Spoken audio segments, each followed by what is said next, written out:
Hey, I'm James Crouch with Alliance Tire. We're here today in Ames, Iowa. It's June 19th. We're just finishing up our first ever field day in collaboration with AgriBrink.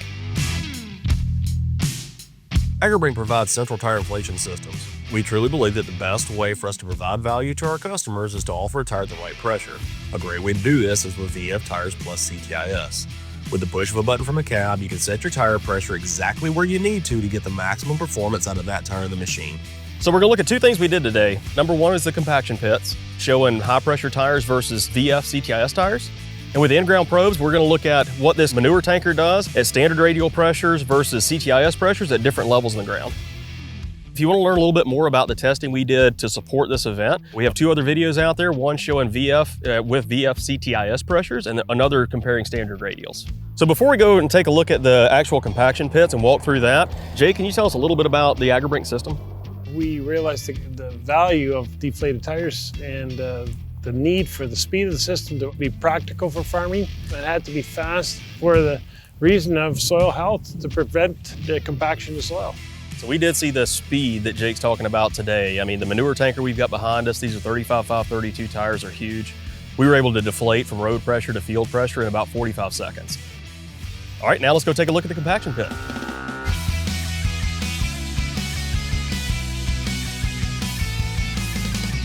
All right, we're here in the first pit. This was the pit that we used for the sprayer. So we have two different conditions here. We have traditional road pressure, which is where you would normally have to set for without the ability of CTIS, and then we have CTIS enabled pressure on the left side here. These are VF 380-105-50 tires on a Miller Nitro sprayer. So Jake, what are we looking at here? So what we're looking at here is an inflated tire that's required for on the road. So these tires require road speed pressures, okay? We're looking at around 64 PSI over here. We can measure how much pressure goes down. So not only did we measure the depth, but we can see if you measure carefully the layers in the soil, how it is depressed further with that hard tire.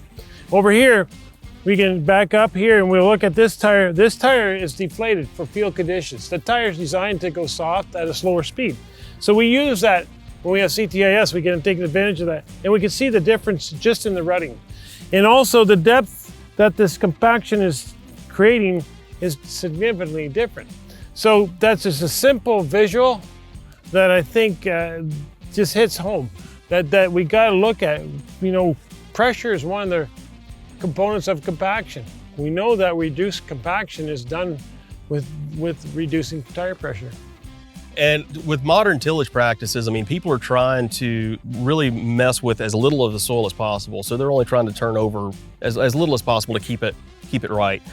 The problem with tires like this, that's inflated up to 64 PSI, which is the road pressure where you normally have to run without CTIS, is the compaction damage actually goes really deep into the soil, which I think you can see here too. And that deep compaction is almost impossible to get rid of year over year. So, I mean, if you're only turning up the top 6, 8, 10 inches of soil, you're not gonna get that compaction out of the bottom, and it still creates long-standing hard pan that really does block root growth. I think what we're creating is walls in the ground. Yeah. We don't even know how deep that wall is going, but we have tile drainage. With tile drainage, we need that water to get to the tile. Yeah. And when we have a wall there, the water's not gonna get there to the same extent, same speed that we like. All right, so we looked at our sprayer pit. Next, we're gonna go look at the pit from the manure tanker. All right, now we're here at our second pit. This one is where we put our manure tanker. So we had a 8,500 gallon manure tanker, 35.5 LR32 radials on it, in two different pressure conditions. So we had the traditional pressure that you would have to use without the ability of CTIS, and then you have the CTIS enabled pressure over here to the left. So Jake, what are we looking at on this one? Okay, again, we're looking at this, and I think the thing we gotta really look at, okay, how far down in the soil are we affecting that pressure? And if you can carefully look across, there's a distinct difference between the two sides. We definitely are deeper on the top part of the compaction. The rutting is there. We're gonna have issues here with this water getting down, any crops growing there. So that's huge. And it's interesting when we get feedback from farmers that have both systems, like no system versus system, they can definitely see a response to their crops. This is an extreme, but it shows.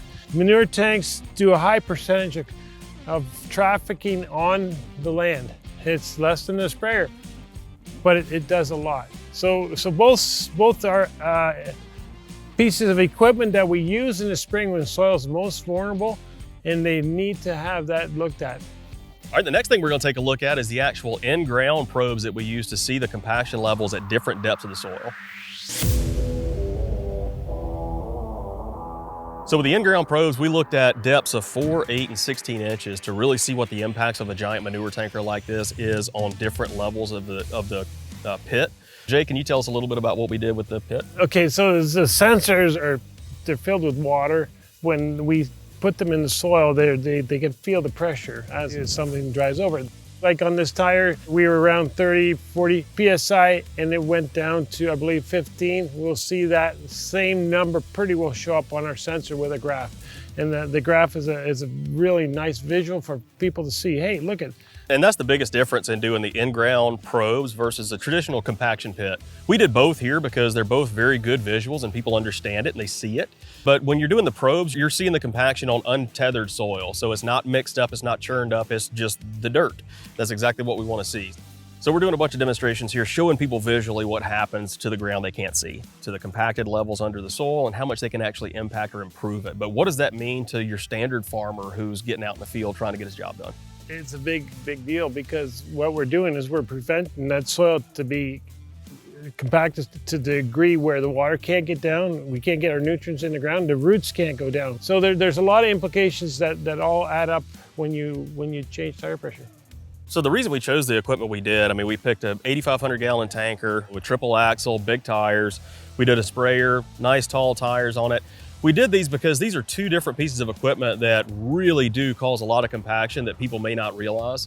So the sprayer in particular, these are skinny tires. These are 380, so they're 380 millimeters wide. They carry an enormous amount of weight at very high pressures. So instead of running at 64 PSI, which is where these tires would have needed to have been without CTIS, we're able to drop that down to 40, 45. So it's a huge difference. We wanted to show that. The manure tanker, same thing. These are enormous machines. I mean, the tanker is 8,500 gallons. It's pulled by a tractor that weighs close to 60,000 pounds. It is very imposing on the soil. So anything we can do to reduce that air pressure and reduce that compaction with something that large is critical to yield.